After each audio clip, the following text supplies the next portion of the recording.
तर बघा आजचा टॉपिक आहे आपला ॲक्सिलरेशन ड्यू टू ग्रॅव्हिटी. ठीक आहे. ॲक्सिलरेशन ड्यू टू ग्रॅव्हिटी किंवा याला दोन नाव आहे, अर्थ ग्रॅव्हिटेशनल ॲक्सिलरेशन किंवा ॲक्सिलरेशन ड्यू टू ग्रॅव्हिटी. ठीक आहे. याच्या अगोदरचे टॉपिक प्रिव्हियस व्हिडिओमध्ये झालेले आहे, अगोदरचे व्हिडिओ तुम्ही बघून घ्या. ठीक आहे. तर हा topic exam point of view most important topic आहे. याला 3 स्टार तुम्ही देऊ शकता. ठीक आहे. एक्झाममध्ये मॅक्झिमम चान्सेस आहे याचे यायचे. ठीक आहे. ॲक्सिलरेशन ड्यू टू ग्रॅव्हिटी या नावाने हा टॉपिक जास्त फेमस आहे, पण याला दुसरं पण नाव आहे अर्थ ग्रॅव्हिटेशनल ॲक्सिलरेशन. ठीक आहे. जसं याला दोन नाव आहे, अर्थ ग्रॅव्हिटेशनल ॲक्सिलरेशन किंवा ॲक्सिलरेशन ड्यू टू ग्रॅव्हिटी. आणि ॲक्सिलरेशन ड्यू टू ग्रॅव्हिटी ही स्मॉल जीने इंडिकेट केल्या जाते. लक्षात ठेवायचं, स्मॉल जी कुठेही दिसला तर ॲक्सिलरेशन ड्यू टू ग्रॅव्हिटी, आणि कॅपिटल जी जर कुठं दिसला तर हा आहे ग्रॅव्हिटेशनल कॉन्स्टंट. कॅपिटल जी म्हणजे ग्रॅव्हिटेशनल कॉन्स्टंट आहे, आणि स्मॉल जी जर कुठं दिसत असेल तर ॲक्सिलरेशन ड्यू टू ग्रॅव्हिटी. ठीक आहे. तर ॲक्सिलरेशन ड्यू टू ग्रॅव्हिटीचा त्याच्याने इंडिकेट करतात acceleration due to gravity small G. आता कॉन्सेप्ट सांगतो मी तुम्हाला. ॲक्सिलरेशन ड्यू टू ग्रॅव्हिटी म्हणजे बघा, ॲक्सिलरेशन होत आहे, कॉन्सेप्टमध्येच बघा त्याचं मिनिंग आहे. ॲक्सिलरेशन होत आहे कोणामुळे? Due to gravity. ॲक्सिलरेशन होत आहे कोणामुळे होत आहे? ग्रॅव्हिटी म्हणजे ग्रॅव्हिटेशनल फोर्समुळे ॲक्सिलरेशन होत आहे, आणि त्याला म्हणतो आपण ॲक्सिलरेशन ड्यू टू ग्रॅव्हिटी. लक्षात आलं का? ॲक्सिलरेशन होत आहे कोणामुळे? पण ग्रॅव्हिटेशनल फोर्समुळे, तर त्याला आपण ॲक्सिलरेशन ड्यू टू ग्रॅव्हिटी म्हणू. आता थोडंसं समजून सांगतो मी तुम्हाला ॲक्च्युली कसं आहे. ठीक आहे. बघा, सपोज एक बॉल आहे, एक ऑब्जेक्ट आहे, तुम्ही त्याला खाली सोडलं, इथून खाली सोडला. ठीक आहे. तर खाली जेव्हा तुम्ही सोडलं तर जसं तो खाली येईल त्याची विलॉसिटी इन्क्रीज होईल.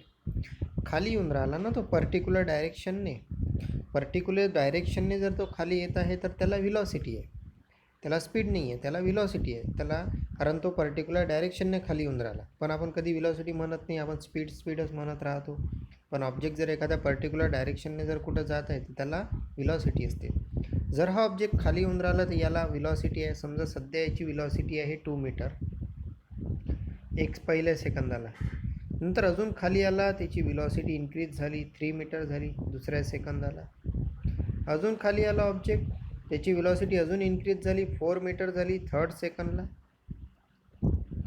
अजून खाली आला, आणि जेव्हा तो लास्ट टाईम पृथ्वीवर अर्थवर पडला, ही आहे अर्थ आपली, तर तेव्हा त्याची विलॉसिटी होती 5 मीटर चौथ्या सेकंदाला, 4th सेकंदला.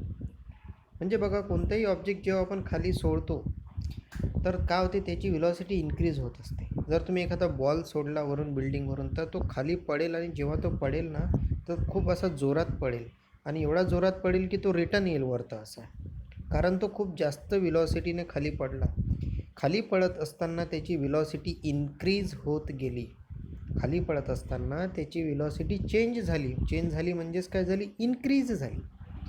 आलं का लक्षात? म्हणून तो जेव्हा खाली सरफेसवर जेव्हा पडला तो अर्थ तो खूप जोरात पडतो, कारण या लास्ट टाईमला त्याची विलॉसिटी खूप जास्त असते जेव्हा तो पडतो. तर एक गोष्ट समजण्यासारखी आहे या पूर्ण फिनॉमिनामध्ये, या घटनेमध्ये, की जसा ऑब्जेक्ट खाली येत होता त्याची विलॉसिटी चेंज होत होती. इथं विलॉसिटी चेंज झाली म्हणजे काय झाली? इन्क्रीज झाली. जसं तो खाली आला आणि विलॉसिटी चेंज झाली. विलॉसिटी चेंज होणे म्हणजे काय? Acceleration. Change in velocity, it is called acceleration. जर हा ऑब्जेक्ट खाली येऊन राहिला, याची विलॉसिटी इन्क्रीज होत आहे म्हणजे चेंज होऊन राहिली, तर हा ऑब्जेक्ट ॲक्सिलरेट होऊन राहिला. हा ऑब्जेक्ट काय होऊन राहिला? ॲक्सिलरेट. कोणामुळे झालं हे सर्व? अर्थमध्ये असणाऱ्या ग्रॅव्हिटीमुळे. अर्थमध्ये जो ग्रॅव्हिटेशनल फोर्स आहे त्याच्यामुळे हा ॲक्सिलरेट झाला ना ऑब्जेक्ट खाली पडत असताना. आता ऑब्जेक्ट जेव्हा खाली पडून राहिला, याची विलॉसिटी चेंज होऊन राहिली ना, इन्क्रीज होऊन राहिली ना, आणि विलॉसिटी चेंज होऊन राहिली म्हणजे तो ऑब्जेक्ट ॲक्सिलरेशन परफॉर्म करत आहे. हे सर्व कोणामुळे झालं? अर्थमध्ये असणारी ग्रॅव्हिटी, अर्थमध्ये असणारा ग्रॅव्हिटेशनल फोर्समुळे त्या ऑब्जेक्टमध्ये काय झालं? ॲक्सिलरेशन आलं ना. त्या ॲक्सिलरेशन कोणामुळे?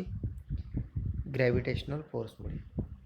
जो ग्रॅव्हिटेशनल फोर्स आहे अर्थच्या आतमुळे, त्याच्यामुळे याचं ॲक्सिलरेशन झालं नाही ऑब्जेक्टचं. त्या ॲक्सिलरेशन कोणामुळे? ग्रॅव्हिटीमुळे. म्हणूनच टॉपिकचं नाव आहे ॲक्सिलरेशन कोणामुळे? ग्रॅव्हिटीमुळे. Acceleration due to gravity. ठीक आहे. तर कोणतेही ऑब्जेक्ट जर खाली पडून राहिला असेल तर त्याला काय असते, ॲक्सिलरेशन ड्यू टू ग्रॅव्हिटी असते. कारण तो ॲक्सिलरेट होतो आणि त्याचं रिझन असते ग्रॅव्हिटी. ग्रॅव्हिटीमुळे तो खाली येत असताना काय होतो, ॲक्सिलरेशन परफॉर्म करतो. मग त्याची व्हॅल्यू किती? ठीक आहे. वरून खाली येऊन राहिला, कोणत्या तरी ॲक्सिलरेशनने खाली येऊन राहिला आणि ॲक्सिलरेशनचा आपल्याला हे माहीत आहे, unit metre per second square. मग ठीक आहे, ग्रॅव्हिटीमुळे त्याचं जर ॲक्सिलरेशन होऊन राहिलं त्या ऑब्जेक्टचं, तर किती होऊन राहिलं ॲक्सिलरेशन? जर मी एखादा बॉल बिल्डिंगवरून सोडून राहिलो आणि तो खाली पडून राहिला तर तो ॲक्सिलरेट होऊन राहिला. कोणामुळे? ग्रॅव्हिटेशनल फोर्समुळे. किती ॲक्सिलरेट होऊन राहिला मग सांगा? मीटर पर सेकंड स्क्वेअरमध्ये सांगा लागेल, कारण ॲक्सिलरेशनचं unit metre per second square असते. ठीक आहे. तर तेही आपण बघणार आहोत. तर कॉन्सेप्ट तुमच्या माइंडमध्ये गेला असेल की कशाला म्हणतात acceleration due to gravity.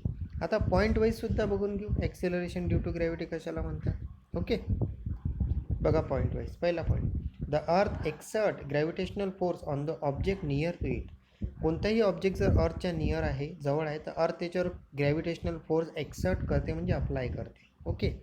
Next point, according to the Newton second law of motion, a force acting on a body result in its acceleration. न्यूटनचा सेकंड लॉ काय सांगतो की तुम्ही कोणत्याही बॉडीवर, कोणत्याही ऑब्जेक्टवर जर फोर्स लावून राहिले असेल तर तो ऑब्जेक्ट ॲक्सिलरेट होतो. मग हा जर ऑब्जेक्ट खाली पडून राहिला आहे तर याच्यावर फोर्सने लागून राहिला काय, खालून ग्रॅव्हिटेशनल फोर्स. आणि जर त्या ऑब्जेक्टवर फोर्स लागत आहे, इथं तो खालून लागून राहिला आहे, तर तो ऑब्जेक्ट ॲक्सिलरेट होतो. कारण न्यूटनच म्हणतो कोणत्याही बॉडीवर, कोणत्याही ऑब्जेक्टवर तुम्ही जर फोर्स लावून राहिले तर तो ॲक्सिलरेट होतो. आणि हा ऑब्जेक्ट जर वरून खाली पडत आहे तर अर्थ त्याच्यावर फोर्स लावून राहिली ना खालून, आणि तो फोर्स लागला की तो ॲक्सिलरेट होऊन राहिला. ठीक आहे. थर्ड पॉईंट बघा, thus the gravitational force due to the earth on the body. काय म्हटलं आहे, thus the gravitational force due to the earth on the body. तर ती जी बॉडी, तो जो बॉल वरून खाली पडत होता त्याच्यावर ग्रॅव्हिटेशनल फोर्स लागून राहिला. कोणामुळे? Due to the earth. आणि दस रिझल्ट इन इट्स ॲक्सेलरेशन, आणि त्याचं काय झालं, ॲक्सेलरेशन. तर तो जो ऑब्जेक्ट आहे किंवा तो जो बॉडी आहे, जशी तुम्ही खाली सोडली तर ते ग्रॅव्हिटेशनल फोर्स लागला त्याच्यावर. कोणी लावला? अर्थने लावला. त्याच्यामुळे त्याचा रिझल्ट काय झाला, तो ऑब्जेक्ट ॲक्सिलरेशन परफॉर्म करू लागला. ठीक आहे. नेक्स्ट पॉईंट काय आहे की this is called acceleration due to gravity. यालाच म्हणतात ॲक्सिलरेशन ड्यू टू ग्रॅव्हिटी. ठीक आहे. म्हणजे एखादा ऑब्जेक्ट वरून खाली पडत आहे तर तो ॲक्सिलरेशन परफॉर्म करतो, कारण ग्रॅव्हिटेशनल फोर्समुळे. तर ग्रॅव्हिटेशनल फोर्समुळे त्याचं ॲक्सिलरेशन होते ना, म्हणून याला म्हणतात acceleration due to gravity. And it is denoted by small G. लक्षात ठेवायचं, acceleration due to gravity small जीने इंडिकेट केले जाते. आता ही स्केलर क्वांटिटी असेल की vector quantity? Obviously vector quantity, कारण तो खालच्या डायरेक्शनने पडून राहिला, प्रॉपर डायरेक्शनने येऊन राहिला आणि तो खाली. जिथं डायरेक्शन आली तिथं काय आहे, वेक्टर क्वांटिटी आहे. Next, as the gravitational force on any object, as the gravitational force on any object due to the earth is directed toward the centre of the earth. तर कोणत्याही ऑब्जेक्टवर जेव्हा ग्रॅव्हिटेशनल फोर्स लागतो अर्थकडून, तर अर्थ त्या ऑब्जेक्टला स्वतःच्या सेंटरकडे अट्रॅक्ट करते, म्हणूनच तो ऑब्जेक्ट सरळ पडतो पृथ्वीवर जाऊन. The direction of the acceleration due to gravity is also directed toward the centre of the earth.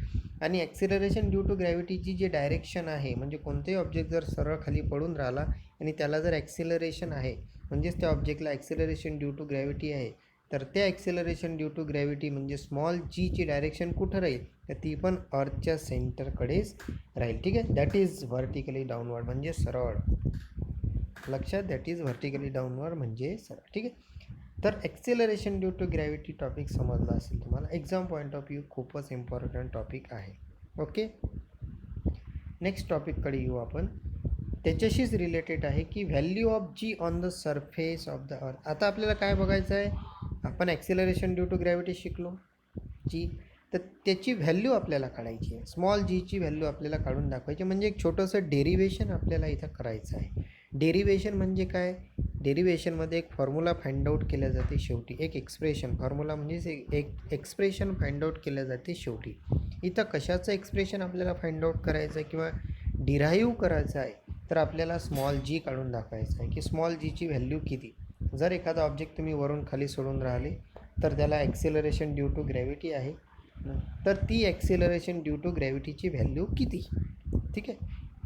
तर ते आपल्याला काढून दाखवायचे. खूप छोटं आणि इझी डेरिव्हेशन आहे बघा. इम्पॉर्टंट आहे, exam point of view most important आहे. बघा काय काय आहे. We can calculate the value of G. We can calculate the value of g by using the Newton's universal law of gravitation. आपण जीची व्हॅल्यू कशी काढू, कोणाच्या हेल्पने काढू, इथं कोणाच्या हेल्पने डिराईव्ह करू आपण व्हॅल्यू, तर न्यूटनचा जो युनिव्हर्सल लॉ ऑफ ग्रॅव्हिटेशन आहे ना त्याच्या हेल्पने. For an object of mass M, आपण एक ऑब्जेक्ट कन्सिडर करू जो वरून खाली पडत आहे. त्या ऑब्जेक्टचा मास किती आहे, यम आहे. ठीक आहे. तर object of mass M situated at the distance R from the centre of the earth. ही अर्थ आहे, अर्थपासून याचा डिस्टन्स किती आहे, आर एवढ्या वरत आहे. आणि तिथून हा तुम्ही खाली सोडला तर हा काय झाला, ॲक्सिलरेट झाला. तर कोणत्याही ऑब्जेक्टचा काही ना काही मास असते. ठीक आहे. तर बघा, the law of gravitation gives, न्यूटनचा जो युनिव्हर्सल लॉ ऑफ ग्रॅव्हिटेशन होता त्याच्यात आपण एक फॉर्म्युला बघितला होता, हा वाला. एफ इक्वल टू, हा फॉर्म्युला होता ना तिकडे, F equal to G equal to M1 M2 upon R square नव्हतं का तिकडे. न्यूटन युनिव्हर्सल लॉ ऑफ ग्रॅव्हिटेशनमध्ये हा फॉर्म्युला होता ना, त्याच फॉर्म्युलाचा आपण इथे यूज करून राहिलो. या फॉर्म्युल्यामध्ये कॅपिटल एम जो आहे तो अर्थचा मास आहे, लक्षात ठेवा असं. आणि स्मॉल एम जो आहे ना तो तुमच्या ऑब्जेक्टचा मास आहे. ठीक आहे. ही आहे आपली अर्थ, आणि तुमचा ऑब्जेक्ट जो आहे तो खाली पडून राहिला आहे. तर स्मॉल एम याचा मास आहे तुमच्या ऑब्जेक्टचा, बॉलचा, आणि कॅपिटल एम या अर्थचा मास आहे. ओके. ठीक आहे. जी म्हणजे ग्रॅव्हिटेशनल, आणि ह्या ऑब्जेक्टपासून या अर्थपर्यंत जे डिस्टन्स आहे ते आहे स्मॉल आर. खाली बघा, एफचा दुसरा पण फॉर्म्युला आहे आपल्याजवळ, F equal to M G. तर एफचे दोन फॉर्म्युले झाले, F equal to G M M upon R square, हा एक फॉर्म्युला, आणि एक दुसरा formula F equal to M G. आता आपण काय करणार आहोत, डेरिव्हेशन म्हणजे बघा, एक स्टेपपासून दुसरी स्टेप येते, दुसरीपासून तिसरी स्टेप येते. डेरिव्हेशन असेच असतात, कधीही डेरिव्हेशन पार्ट नाही करावं लागत. डेरिव्हेशन हा मॅथमॅटिकल पार्ट आहे, त्याची प्रॅक्टिस करावी लागते. कारण एक स्टेप नंतर दुसरी येते, दुसरी आली की तिसरी येते, तिसरी आली की चौथी येते. ठीक आहे. तर सुरुवातच लक्षात ठेवायची. इथं सुरुवात केली आपण 2/4च्या फॉर्म्युल्यामुळे. आता काय करणार आपण बघा, खूप इझी आहे. हा जो फॉर्म्युला आहे पहिला, याच्यात एफच्या ठिकाणी आपण काय ठेवून देऊ, एम जी. या फॉर्म्युल्यामध्ये एफच्या ठिकाणी काय ठेवू आपण, एम जी. कारण एम जी कुठून आलं, हे इथून खाली. तर एफच्या ठिकाणी काय ठेवणार आहोत आपण, तिच्यात एम जी ठेवणार आहोत. ओके. तर ठेवून दिला आपण एम जी. बघा खाली काय आलं, M G equal to G M M upon R square. कसं आलं, तर हा एफ काढला इथून, त्याच्या ठिकाणी हा एम जी इथं ठेवून दिला. ठीक आहे. तर काय आलं, M G equal to G M M upon R square. Okay. एक एक स्टेप थोडं लक्षात घ्या कशी येऊन राहिली. हा फॉर्म्युला आला न्यूटनचा जो युनिव्हर्सल लॉ ऑफ ग्रॅव्हिटेशन होता त्यावरून. एक दुसरा पण फॉर्म्युला आहे एफचा, F equal to M G. मग काय केलं आहे थर्ड स्टेपमध्ये, की इथला एफ हा काढून टाकला, कॅन्सल केला, आणि त्या एफच्या ऐवजी ही एफची जी व्हॅल्यू होती एम जी ही तिथं टाकून दिलेली आहे. ठीक आहे. तर आपल्याला मिळाली ही स्टेप. ठीक आहे. एकानंतर एक स्टेप येत आहे, थोडं लक्ष ठेवा. डेरिव्हेशन ॲटोमॅटिक येते.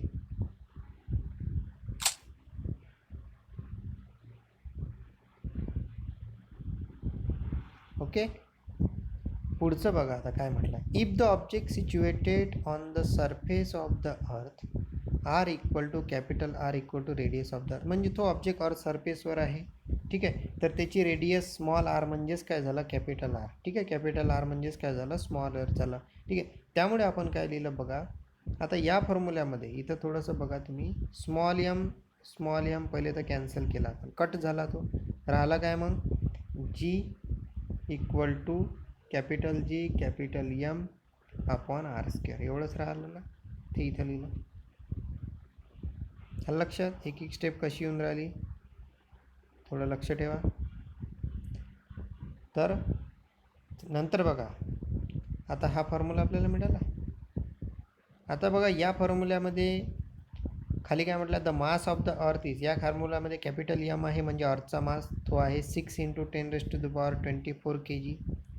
त्यानंतर या फॉर्म्युल्यामध्ये आर पण आहे, आर म्हणजे रेडियस ऑफ द अर्थ, ही पण आहे 6.4 × 10⁻6. नंतर या फॉर्म्युल्यामध्ये आहे कॅपिटल जी, तर कॅपिटल जीची पण व्हॅल्यू काय असते माहीत असते, ती व्हॅल्यू असते 6.67 × 10⁻11. तर या फॉर्म्युल्यामध्ये असणाऱ्या तीनही व्हॅल्यू आपल्याला माहीत आहे, जे ऑलरेडी फिक्स आहे, सायंटिस्ट लोकांनी काढून ठेवलेल्या आहे. बस त्या व्हॅल्यू या फॉर्म्युल्यामध्ये ठेवायचे आहे. कॅल्क्युलेशन करायचं आहे. तुम्ही कॅल्क्युलेशन काही करायचं नाही, डायरेक्ट ह्या व्हॅल्यू अशा ठेवायच्या आणि ॲन्सर डायरेक्ट लिहायचा. G equal to 9.77 metre per second स्क्वेअरची ही आहे जीची व्हॅल्यू. ठीक आहे, तर तुम्ही काही करत नाही बसायचं एवढं कॅल्क्युलेशन, सरळ अशा व्हॅल्यू ठेवणे आणि डायरेक्ट खालचा ॲन्सर लिहून टाकणे, कारण हे डेरिवेशन आहे. व्हॅल्यू तीच आहे, ती फिक्स आहे, चेंज नाही होणार आहे. ठीक आहे, तर फक्त व्हॅल्यू ठेवायच्या फॉर्म्युल्यामध्ये आणि लिहायचं G equal to 9.77 metre per second square ही झाली जीची व्हॅल्यू, म्हणजेच ॲक्सिलरेशन ड्यू टू ग्रॅव्हिटीची व्हॅल्यू. तुम्ही जर एखादा बॉल सोडून राहिले बिल्डिंगवरून, तो खाली पडून राहिला, तर ॲक्सिलरेशन ड्यू टू ग्रॅव्हिटीची व्हॅल्यू किती आहे त्या बॉलची, तर 9.77 मीटर पर सेकंड स्क्वेअर आहे. ओके, याला राऊंड फिगरमध्ये पुष्कळदा याला राऊंड फिगरमध्ये जीला पुष्कळ ठिकाणी तुम्हाला 9.8 मीटर पर सेकंड स्क्वेअर घेतलेलं दिसेल, पुष्कळ ठिकाणी घेतल्या जाते राऊंड फिगरमध्ये. ओके, पण एक्झॅक्ट व्हॅल्यू ही आहे. कधी फिल इन द ब्लँकमध्ये क्वेश्चन येऊ शकतो, तर ऑप्शन तुम्हाला हे मिळेल आणि हे ऑप्शन नाही मिळालं तर हे ऑप्शन बघायचं 9.8 मिळते का तर. ठीक आहे, दोघांपैकी एक कोणतेही ऑप्शन, दोन्ही ऑप्शन असले तर हे करेक्ट ॲन्सर कोणतं राहील हे. ठीक आहे, तर लक्षात आलं असेल तुम्हाला ॲक्सेलरेशन ड्यू टू ग्रॅव्हिटी काय टॉपिक आहे. आणि exam point of view topic most important आहे, हे लक्षात ठेवणे, acceleration due to gravity. Okay, बघा इथं खाली स्टेटमेंट दिलं आहे, the acceleration depends only on the mass and radius R of the earth and so the acceleration due to gravity at a given point on the earth is the same for all object. Acceleration due to ग्रॅव्हिटीची value कशावर depend असते, जर तुम्ही formula बघितला तर अर्थचा मास म्हणजे capital M आणि अर्थची रेडियस याच्यावर ॲक्सेलरेशन ड्यू टू ग्रॅव्हिटीची व्हॅल्यू डिपेंड असते. ठीक आहे, आणि लास्ट म्हटलं आहे it does not depend on the properties of the object. ती ऑब्जेक्टच्या प्रॉपर्टीवर डिपेंड नाही आहे ॲक्सेलरेशन ड्यू टू ग्रॅव्हिटीची व्हॅल्यू, की तुमचा बॉल प्लॅस्टिकचा आहे की तुमचा बॉल रबरचा आहे. कारण प्लॅस्टिक काय झालं तिचं मटेरियल आहे, रबर काय झालं त्या बॉलचं मटेरियल आहे. तर लक्षात ठेवायचं की त्याच्या प्रॉपर्टीजवर, ऑब्जेक्टच्या प्रॉपर्टीजवर डिपेंड नाही आहे ॲक्सेलरेशन ड्यू टू ग्रॅव्हिटीची व्हॅल्यू. ठीक आहे, ॲक्सेलरेशन ड्यू टू ग्रॅव्हिटीची व्हॅल्यू अर्थचा जो मास आहे, अर्थची जी रेडियस आहे त्याच्यावर डिपेंड आहे. ठीक आहे, याच्यात म्हटलं आहे ना मास यम आणि रेडियस आर. ठीक आहे, त्याच्यावर ते डिपेंड आहे. ठीक आहे, आलं लक्षात. नेक्स्ट टॉपिक आहे आपला variation in the value of G. बघा त्याच्याशीच रिलेटेड टॉपिक आहे. स्मॉल जी म्हणजे ॲक्सेलरेशन ड्यू टू ग्रॅव्हिटी.